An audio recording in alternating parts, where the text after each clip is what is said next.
What principal address should I use for my LLC if I work from home?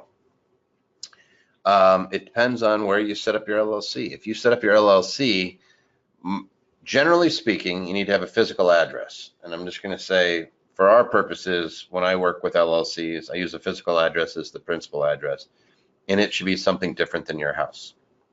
I don't like people showing up at folks' homes. I don't know how to put this. Serving papers or?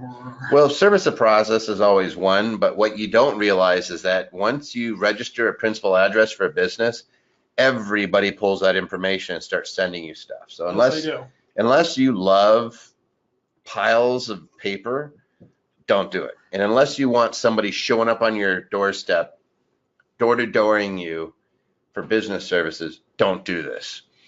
So what I would say, if you work from home, use a different principal address, use a physical address. You can have more than one address for a business. What you use with the state and for people that you don't know could be different than the one that you use for your main office, for example. You could have multiple offices. So you could have multiple principal places of business. I hope that makes sense. And, last but not least is the good old-fashioned P.O. box too. Most states are going to require that you have a physical address, and then you could always have a P.O. box listed as well in different correspondences so that you don't have people, again, showing up at your house. I would just never use a home address, I guess, in anything that would be a public record, unless you really like people showing up at your house or just getting lots and lots of mail.